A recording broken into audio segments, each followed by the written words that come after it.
Men hvad er kvindernes rettigheder? Betyder det, jeg har ret til? Hvad så? Hvor irriterende!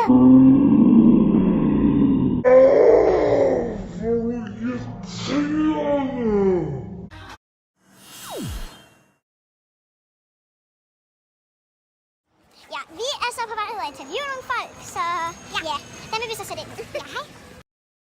Fordi vi har 2 spørgsmål.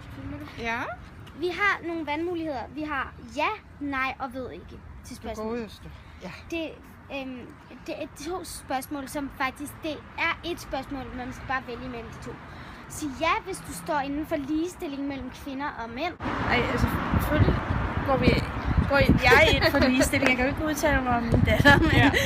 Okay, så I synes, det skal være ligestilling? Ja. Men. Har I mere at sige til det? Jeg har sådan lidt, at ligestilling, og det er jo sådan noget, der altid har været op og vende og sådan noget, men at det vi skal tage hensyn til, det er, at vi skal være lige, men vi kan godt blive behandlet, hvad skal man sige, vi er ligeværdige, men man kan godt blive behandlet forskelligt alligevel, ikke? Fordi mænd er mænd, kvinder er kvinder, men vi er lige meget værd. Vigtigt i alle sammenhænge, ikke? Jeg synes, det er fint, som det er. Jamen, jeg mener, at der burde være ligestilling mellem alle. Man kan sige... Værsgo, Victoria. Okay, det tror jeg ikke. Værsgo, Victoria. Man kan sige, at det er også bare vigtigt, at man ikke blæser det op til noget, det egentlig ikke burde være. Fordi jeg føler, at der er ret mange kræfter i noget, som egentlig ikke er så stort et problem mere. Som er blevet udarbejdet meget igennem de sidste par år. Men selvfølgelig er det vigtigt at opholde en form for ligestilling. Det er klart. Tak for hjælp. Jeg siger i hvert fald ja. Vi kan kun sige ja til det. Okay. Det er bestemt ikke godt nok. Har I mere at sige til det? Ja, der skal være lige løn og lige arbejde. Så skal det er primært det. Og så er det faktisk også et problem, at mænd de har ikke faktisk i samme omfang som kvinder ret til deres børn. Så hvis man bliver skilt, så er der mange fædre, der oplever, at de ikke kan få nok samvær af deres børn, synes jeg er et problem. Så det er ikke kun kvinder, der skal have mere lige. Ja. Det er også mænd. Ja. Hvis du bare synes, det skal være, som det er nu. Jeg synes, det skal være ligestilling mellem mænd og kvinder. Okay, ja, fint som det er. Jamen, jeg synes ikke, der skal være ligestilling. Jeg synes, jeg siger nej. Okay, tak for hjælp, Moni.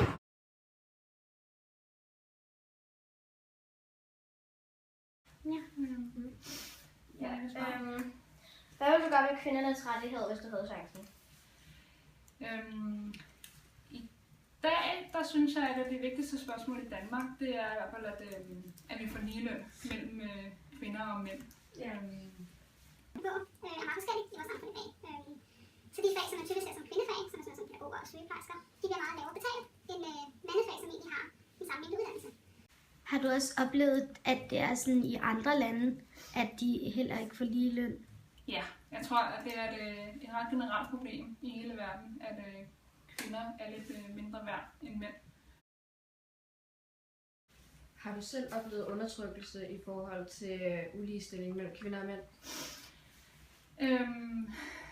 Ikke...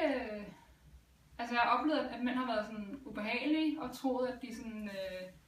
kan tage en på røven, eller sådan, fordi man er kvinde.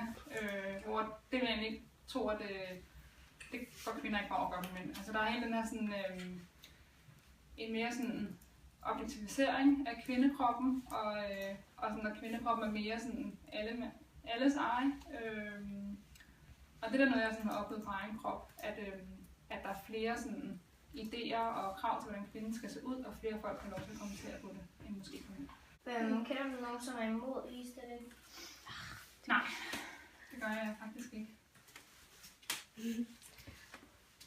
Er der sådan andre ting med kvinderettigheder, som sådan ligesom som du synes er et problem ud over det der med løn? Med lønnen? Nej, men jeg tror faktisk, at hvis vi kan få ligestillet os sådan økonomisk, og hvis vi sådan på den måde kan blive værdisat lige meget mænd og kvinder, så tror jeg, at mange af de her ting, som sådan at det der med, at det er kvinden, der går hjemme på barsel, det er kvinden, der kommer på deltidsarbejde, det er kvinden, der sådan ofte er bundet til de her huslige opgaver. Det er nogle af det, som jeg ser sådan nogle problemer. Men hvis vi kan få ligestillet folk økonomisk, så vil folk Men det er lettere at tage den her kamp i hjemmet omkring, at hvem skal gå hjemme. Det er ikke naturgivet længere. Har du også oplevet måske mænd, der skulle have nogle flere rettigheder i nogle situationer? Ja, altså jeg synes, at altså i højere og højere grad bliver der også en fokus på, hvordan mænd skal se ud, og hvordan mænd skal opføre sig, og hvordan mænd skal være. Og det synes jeg er en forkert udvikling. Altså jeg synes, at folk skal være frie til at bestemme, hvordan de selv vil være, hvordan de vil se ud, og hvordan de vil klæde sig.